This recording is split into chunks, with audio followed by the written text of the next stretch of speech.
What is the difference between 23andMe and Ancestry DNA? How do I know which one is better or which one is for me? Hi, I'm Marc from GenealogyExplained.com, and in this video, I'm going to break down everything you need to know about 23andMe versus Ancestry DNA. Stay tuned.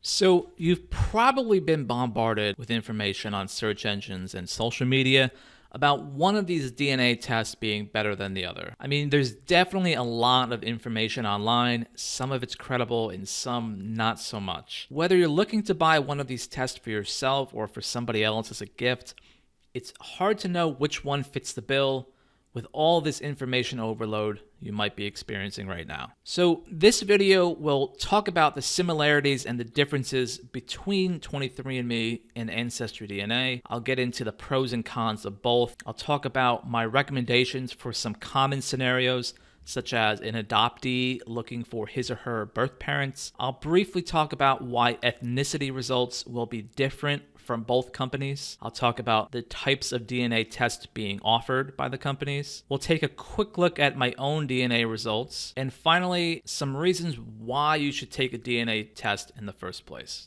So let's start by identifying the similarities and the differences between these two DNA tests. So there's quite a few of each, but I like to focus on a select few for this video. So first, the similarities. Both companies send you a DNA collection kit with very easy to follow directions, a small tube which you spit into, and a prepaid shipping envelope to send your sample back to the lab for processing. Both companies take about 4 to 8 weeks to process your results, depending on the time of year. Both companies will give you ethnicity estimates. Both will show you matches for close and distant cousins who have also tested with that company. Both have a messaging system so you can contact those matches.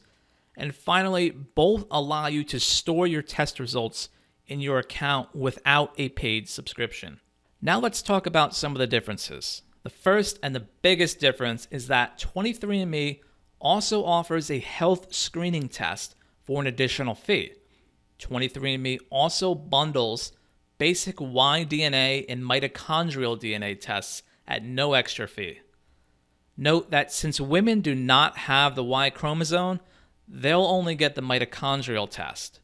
Also, note that these two additional tests are very, very basic and not nearly as advanced as dedicated Y-DNA and mitochondrial testing offered by companies like Family Tree DNA. 23andMe offers a chromosome browser for advanced analysis of your matches. Ancestry DNA has a much larger customer database, which means you'll get tons and tons of matches, way more than 23andMe.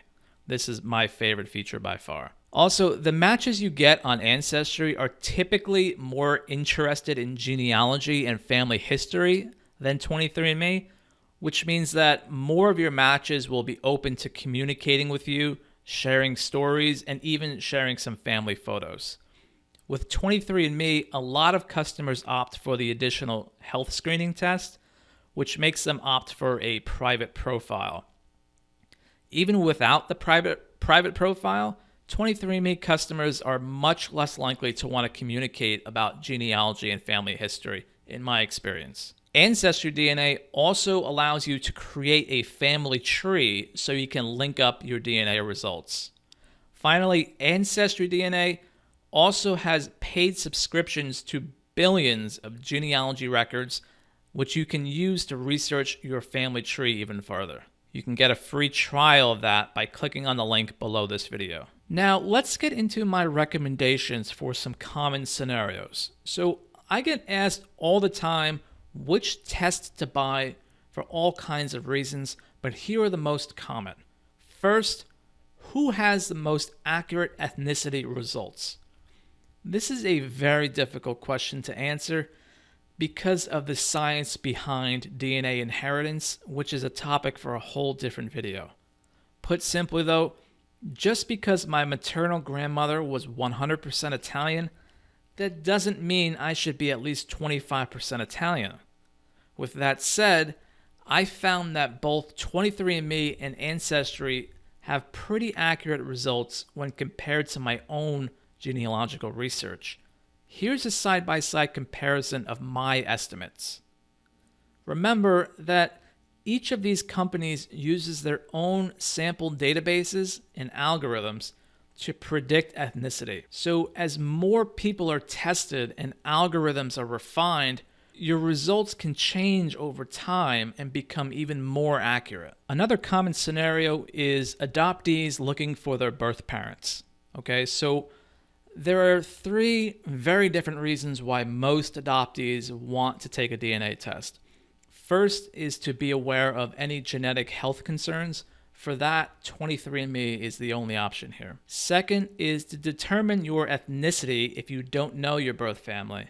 So again, both AncestryDNA and 23andMe will be great for this. The third reason is to find your birth parents. This is a much more advanced topic than I can cover in this short video, but to keep it simple, the name of the game here is to get as many matches as possible so you can piece together your birth family. And for that, we want to fish in as many ponds as possible, meaning I would do testing with both Ancestry and 23andMe so you can maximize the amount of your matches. But if you can only test with one company, personally, I'd go with Ancestry only because they have a much larger database of customers who you could be matched with. Finding your birth parents can be extremely easy or it can be extremely difficult. It takes some luck and it also takes some basic genealogical research using the family trees of your matches. The third most common scenario I'm asked about is when you want to build out your family tree and do more family history research.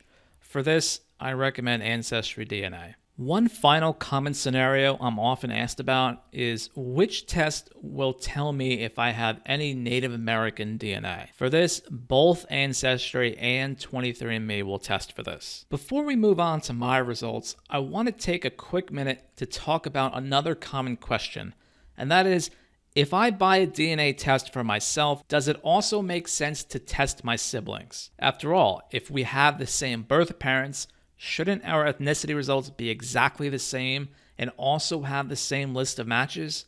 It seems logical, doesn't it? Well, the reality is siblings can and will have different results because of the way we inherit DNA from our parents, unless, of course, we're talking about identical twins. In a nutshell, even though we inherit 50% of our DNA from both parents, that 50% is completely random. So if you take a look at this 3-generation DNA inheritance chart, you can see how two siblings can have very different results. But by looking at the genetic profiles for each family member, we can see how the genes were passed down over the 2 generations pictured here and where they likely came from. So in this graphic, each person has 22 dots, which represent the first 22 pairs of chromosomes, called the autosomes.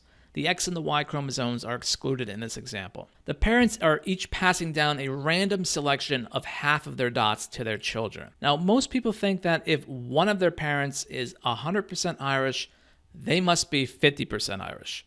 So you can see how in this example, the mother is only 50% German, so the daughter, who's also 50% German, she might assume that her father is also part German, because she is assuming that she should only be 25% German if her father had no German in her. She might also suspect that her mother is part Scottish, since both she and her father are 14% Scottish. But considering the ethnicities of the different family members, there are more likely scenarios that explain how the genes were passed down. The daughter's DNA is 50% German, but the son is only 27%.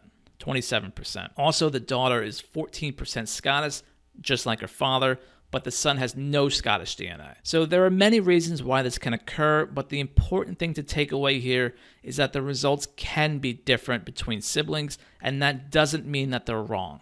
It also means that if you want a more holistic view of your family history from DNA testing, you should look to test as many close family members as possible, especially your parents and your grandparents. Okay, so when you get your Ancestry DNA results back, this is what your account will look like.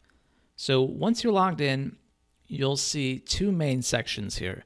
DNA Story, which is your ethnicity results, and DNA Matches, which is the list of people that are in Ancestry's database who you share DNA with. Now, in this video, I'm going to be blurring out pictures and names of people for their privacy. And with Ancestry, there are other features such as DNA circles that I'm not going to cover in this video because I really want to just compare the ethnicity and the DNA matches and show you what it actually looks like when you're in your account. So let's start off with the DNA Story or the ethnicity estimates. So come down here and you click on Discover Your DNA Story. Now this page is a map, a world map. In my case, it's primarily Europe. Well, it looks like it's all Europe pretty much. And it shows you all the different regions where it believes that my DNA matches. And over here, there's a breakdown of the primary regions, right? So 38% Irish, Scottish, 19% English, pretty much British, and a little bit of Northwestern Europe, 14% French, Eastern Europe and Russia, 9%, Germanic Europe, 8%, Baltic, 6%, Italian, 6%. So if you want to zoom in on any of these regions to see the zone that Ancestry is defining as the region, simply click on, let's take an example here of this, because this is more of a broad, it encapsulates a little bit of France, the Netherlands, and all of Britain. So let's click on this here. You can see there's also a little bit of Switzerland in here. So these are these circles are what's included in this markup. And you can read all about the region here. You can also click more, and you can see what I was just talking about. So my DNA is primarily located in England, Scotland, Wales, but it's also found in these areas which are represented by these outer circles here. Okay, and now you can read about the history and the migration patterns of all of these different regions. So if you click on one of them here, it'll take you to same thing with Ireland here. So if I come down here and click read more, same thing. France and England is also included in these outer circles as outliers a little bit, especially France here, northwestern France. And you can read about all the history of the migration of these two, of all these areas. So now going back, what we want to see is, let's go back here.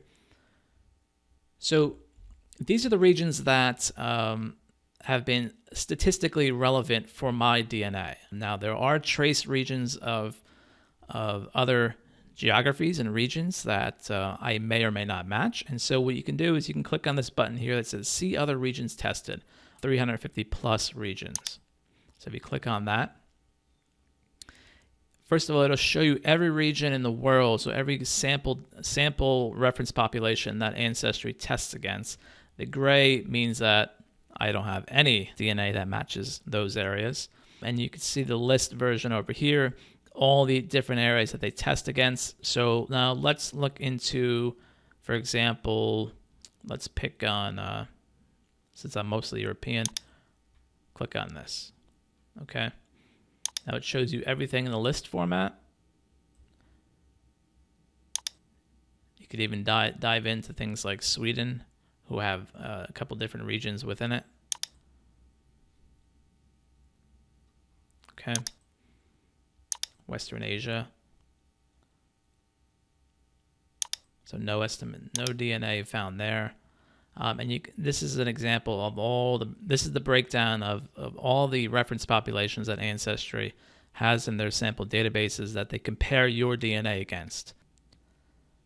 Okay, now we're back on the main page of your Ancestry DNA account, and I want to talk about the DNA matches section, because if you're testing your DNA for genealogy and family history research, this is going to be where you're spending most of your time. And this is where Ancestry really shines. So click on View All DNA Matches, and this screen is a list of everyone who has tested with Ancestry who I share DNA with. And now this is sorted and grouped by the predicted relationship to me. And you can see everyone is blurred out except for my dad, who has also tested with Ancestry. And because of the amount of shared DNA between us, Ancestry will automatically tell me that this is a parent-child relationship, because that amount of DNA shared between us is only consistent with a parent-child relationship. That same concept is true for these other predicted relationships, first cousin, second cousin, third cousin, and beyond. One thing to note is that once you start getting into the second cousin range and more distant relationships, the amount of shared DNA statistically has overlaps. And so because of that, these predictions of relationships may or may not be accurate, but they're often very, very close. So they might mistakenly say that a second cousin is actually a third cousin, especially when you're talking about cousins who are once or twice or even 3 times removed. So what's great about Ancestry is that, like we talked about before, you can create a family tree and link it to your DNA results, so that when other people who match you are looking at your profile, they can quickly figure out how exactly you're related, right? And so if you scroll down to a more distant relationship, like a third cousin, for example, right?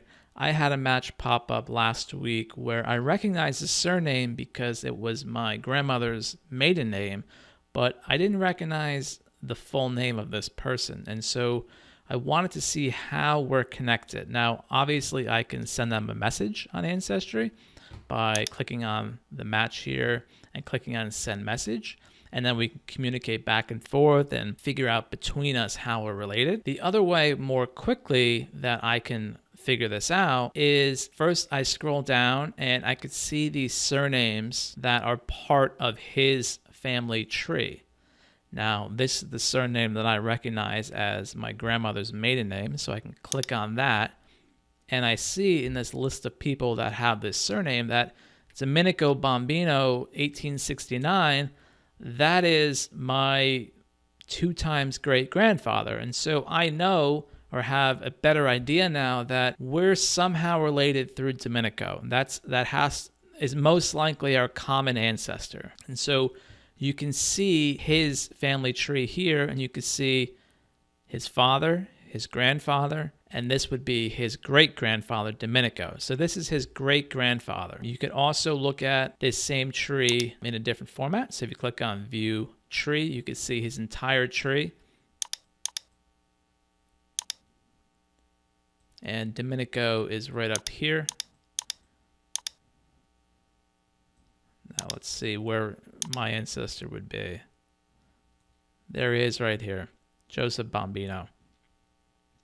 So Domenico is our common ancestor, born 1869, San Giorgio Marghetta, Italy. So now that we know who the common ancestor is, we can go back to the profile page and we can communicate with the person, which I've already done, and we've kind of verified that that is actually the case. And if you'd like, you can hit Add Note here and say common ancestor is Domenico Bombino.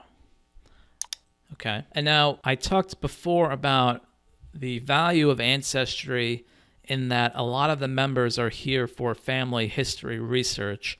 And so I was able to share some stories back and forth with this particular match.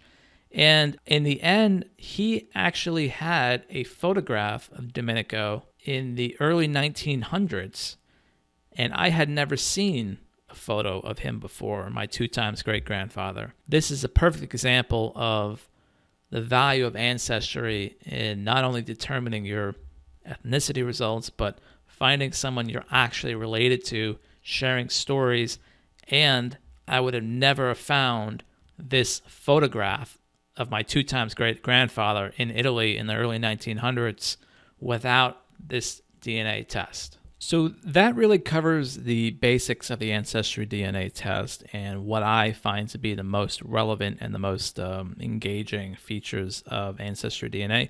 Now, like I mentioned before, there are a lot of features in both of these tests, but for the sake of time, we're going to move on to 23andMe and see some of the features there and how it compares to Ancestry. Okay, so here we are logged into my 23andMe account.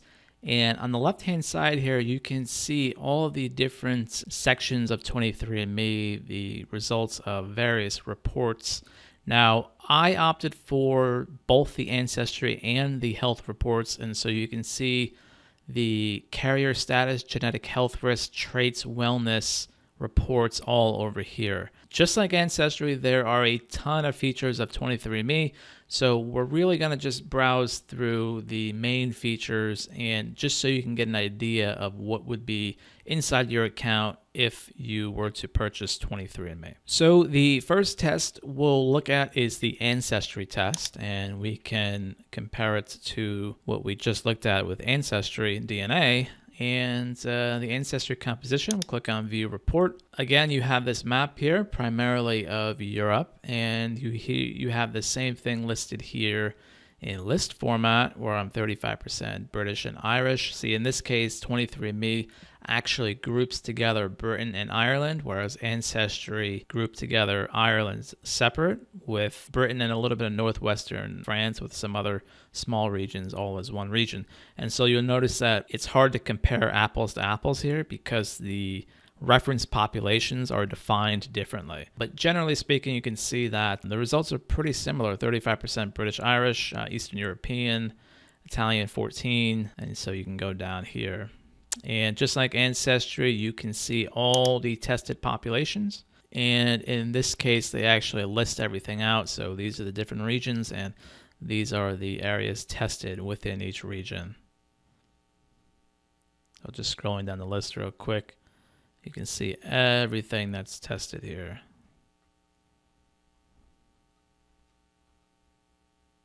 And if you go back here, you can click on each region and it'll give you some basic information about the actual region. Ancestry definitely gives you much more information about the history of the region and the migration patterns and other information. When you click on each region, you can see that the color changes and is highlighted here. And we won't cover the Ancestry timeline because we did not cover it with Ancestry DNA. So this is the list of my ethnicity results in 23andMe. This is what it looks like. So you can get an idea of what it would look like compared to your Ancestry account. Okay, so we're back on the home page of the 23andMe report. And I wanted to quickly show you the carrier status and genetic health risk reports. And because this is my personal account, I'm going to blur out the results of these reports. But both of these sections have information presented in roughly the same fashion. And so I just want to show you what they look like. Now, before I do, I just want to make a quick note to say that this is none of these tests are a medical diagnosis. And if you have any questions about any information here, please contact your medical provider. So in the carrier status reports, you can see all the things tested, and I'm not going to scroll through every single one of these.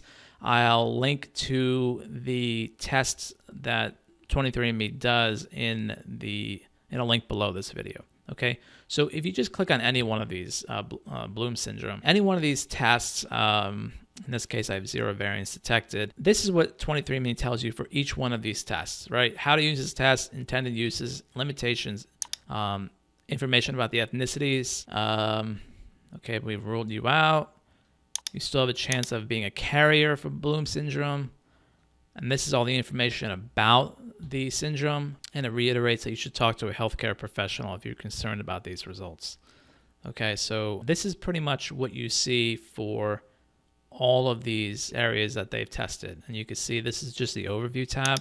You can go into scientific details here and you could read more about the syndrome and your test results. So like I said, there are dozens of these tests, and I'm not going to go into each one. I'll simply link to a full list provided by 23andMe of what is actually tested and what's not tested. Now, 23andMe also includes reports on different traits that you may have. And so these are all the traits that they test for. Sometimes they're accurate and sometimes they're not. In this case, bald spot. I have a very large bald spot, and so I wish this was true, but unfortunately it's not. And if you click on any one of these traits, you can, just like the carrier status report, you can scroll through and kind of take a look at all the information about the test and your results. So if you go back here, early hair loss is another one that doesn't seem to be correct for me, unfortunately. So again, all the information about that particular trait is here. Okay, so coming into the last health report that we'll talk about in this video is the wellness report. And there are 8 different reports currently. And you, again, just like the other reports, caffeine consumption, for example, I do tend to consume more than the average person. So if you click on that, again, just like the other reports, gives you all the information about the caffeine consumption as a trait and how it's tested and your results. Again, these are the wellness reports, and that is the last health report we'll talk about in this video. So the second main area of the ancestry report with 23andMe is the DNA relatives section, which is pretty much the same thing as Ancestry DNA, where it lists the people on 23andMe who have tested with 23andMe who share DNA with you. And by default, it's sorted just like Ancestry by the strength of relationship. And so if you scroll down here, this person is a good example who I know personally, and he actually is my third cousin, and 23andMe correctly predicts that he is in fact my third cousin. And so if you look at the match page here, you can, on the right side here, I could send him a quick message and we can go back and forth. Like I said, with 23andMe, generally speaking, most people don't reply to your messages because they're not interested in family history. I know that's a gross generalization, but that's just, in my experience, what I found to be the case when comparing to Ancestry. This just shows you that me and any third cousin, our common ancestor would be our second great grandparent, which is correct. You can see the other information included here. Again, this person, my third cousin, he did not include any information about his ancestors' locations. I'm guessing because he mainly did this for health testing, haplogroup information, and just like Ancestry, you can see who else on 23andMe that we both match. Okay, and in this case, there's only actually 8 people. So these are all the people that both of us match. And what that helps me with is if I want to figure out who this person is, I know that our common ancestor has to be somebody who is also the common ancestor of me and this known third cousin. And so that's what the match page looks like on 23andMe. So the last section of the ancestry reports in 23andMe that I want to briefly cover is the Y-DNA testing and the mitochondria DNA testing. And the reason I only want to briefly cover this is because these are very basic tests and they're not a substitute for the more advanced testing that companies like Family Tree DNA offer. And so what this basically is it tests, for men, it'll test both Y-DNA and their mitochondria. For women, just the mitochondria DNA because they do not have a Y chromosome. And what they report on is your maternal, because I'm a male and this is my test, they report on both maternal and paternal haplogroups, right? So paternal being Y-DNA, maternal being your mitochondria. And so if you click on this, the haplogroup is basically a letter or a combination of letters, and it gives you all the information about my direct maternal line, where it originated thousands of years ago. So my maternal haplogroup is H. You can see all the information about L. And then you can see all the origin and migration patterns of haplogroup H. can see where it originated in Africa, how it came out of Africa and made its way up to Europe eventually, and over to Western Europe over here, and Northern Europe up here, and into Asia. So that's the maternal one. If you go back to paternal, same kind of thing. View reports. This is more of a long form subset of the R haplogroup. And so you can kind of see again where it came from in Africa and how it made its way up through Asia and into Europe. And so it tells you much more detail about the migration patterns of these haplogroups. I don't really find this particularly useful. This is not an advanced test, a dedicated test for Y-DNA or mitochondrial DNA. For that, I highly recommend family tree DNA.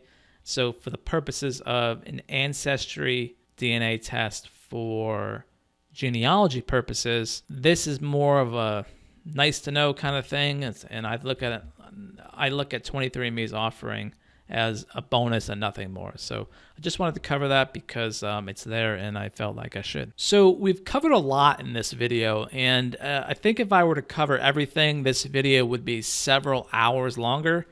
I just really wanted to give you a taste of what both of these tests have to offer and the main differences between the two. You really can't go wrong with either one of these companies, and I would actually argue that you test with both of them depending on your specific goals. If you have any questions, feel free to ask in the comments below and I'll do my best to answer them. And finally, I just want to disclose that I'm an affiliate for both AncestryDNA and 23andMe. So if you use the links below this video to buy your test, I'll get a small commission, but just know that that does not increase the price you pay to Ancestry or 23andMe. So that's it. Thank you very much for watching, and I hope you now have a better idea of which DNA test is best for you.